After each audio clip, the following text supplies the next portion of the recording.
नमस्कार, आप सभी का हमारे YouTube चैनल में हार्दिक स्वागत है। लाओ त्सो की पुस्तक ताओ ते चिंग के हिंदी अनुवाद की जो श्रृंखला हमने शुरू की थी, उस कड़ी में ये आखिरी वीडियो है, 9वां वीडियो है। इस वीडियो में हम 76वें अध्याय से पढ़ेंगे। तो आइए शुरू करते हैं। पुरुष नरम और कोमल पैदा होते हैं, मरते हठी और कठोर हैं। पौधे जन्मजात कोमल और लचीले होते हैं, मरते मुरझाए और शुष्क हैं। इस प्रकार जो कठोर और जिद्दी हैं वो मृत्यु का शिष्य है, और जो कोमल और आज्ञाकारी हैं वो जीवन का शिष्य है। कठोर और हठी टूट जाएगा, नरम और कोमल प्रबल रहेगा। आइए 77वां अध्याय देखेंगे।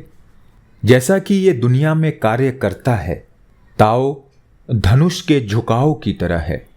शीर्ष नीचे की ओर मुड़ा हुआ है और निचला भाग शीर्ष की ओर मुड़ा हुआ है। ये अधिकता और कमी को समायोजित करता है ताकि सही संतुलन बना रहे। जो अधिक है ये उससे लेता है, और जो पर्याप्त नहीं है उसे दे देता है। जो लोग नियंत्रित करने की कोशिश करते हैं, जो अपनी शक्ति की रक्षा के लिए बल प्रयोग करते हैं, वे ताओ की दिशा के खिलाफ जाते हैं। वे उनसे लेते हैं जिनके पास पर्याप्त नहीं है, और उन्हें देते हैं जिनके पास बहुत अधिक है। गुरु देते रह सकते हैं क्योंकि उनके धन का कोई अंत नहीं है। वो बिना अपेक्षा के कार्य करता है, बिना श्रेय लिए सफल होता है, और ये नहीं सोचता कि वो किसी और से बेहतर है। 78वां अध्याय देखेंगे। दुनिया में पानी के समान नरम और लचीला कुछ भी नहीं है, फिर भी कठोर और सख्त को भेदने के लिए इससे बढ़कर कुछ नहीं हो सकता है। नरम कठिन पर विजय प्राप्त करता है, कोमल कठोर पर विजय प्राप्त करता है। हर कोई जानता है कि यह सच है, लेकिन कुछ ही इसे व्यवहार में ला सकते हैं। इसीलिए गुरु दुख के बीच शांत रहता है। बुराई उसके दिल में प्रवेश नहीं कर सकती, क्योंकि उसने मदद करना छोड़ दिया है। वह लोगों का सबसे बड़ा मददगार है। सच्चे शब्द विरोधाभासी लगते हैं। 79वां अध्याय देखेंगे। असफलता एक अवसर है। यदि आप किसी और को दोष देते हैं तो दोष का कोई अंत नहीं है। इसलिए गुरु अपने दायित्वों को पूरा करता है और अपनी गलतियों को सुधारता है। वह वही करता है जो उसे करने की जरूरत होती है, और वह दूसरों से कुछ नहीं मांगता है। आइए 80वां अध्याय देखेंगे। यदि कोई देश बुद्धिमानी से शासित होता है तो उसके निवासी संतुष्ट होंगे।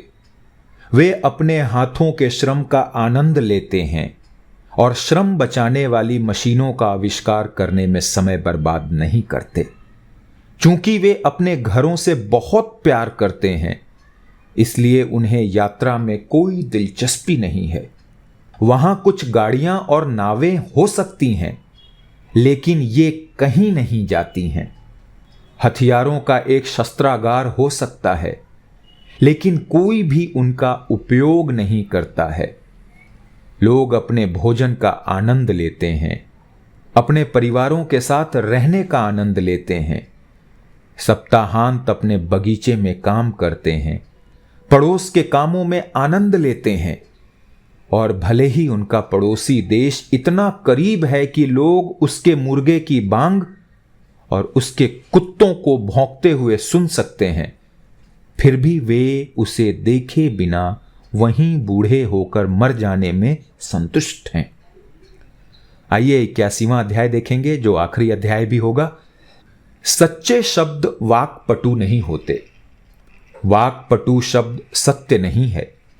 ज्ञानी को अपनी बात साबित करने की जरूरत नहीं है। जिन लोगों को अपनी बात साबित करने की जरूरत है वे ज्ञानी नहीं हैं।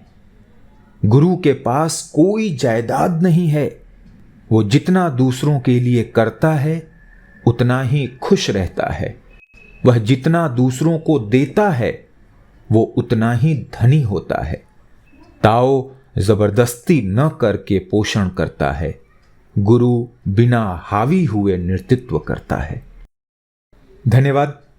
हमने कई बार लाओ त्सो के विषय में हम लोगों ने सुना है, ओशो के मुंह से और बाकी कई जगहों पे पढ़ा है हमने, तो उनके विषय में भी कई इधर उधर के दृष्टांत, लघु कथाएं मिलती हैं जो हमेशा कंफ्यूजिंग रहती थी कि ये उनकी कहानी है, क्योंकि उनकी बातों से ये तो पता चलता था कि बहुत ही रहस्यमयी और बहुत ही विचारशील फिलोसफर, दार्शनिक रहे हैं ये, तो इन्हें पढ़ना अत्यंत आवश्यक था। तो इससे बेहतर क्या हो सकता है कि उस व्यक्ति के विषय में इधर उधर से सुनो, साक्षात उनकी पुस्तक को ही पढ़ो, कुछ समझ में ही आ जाए।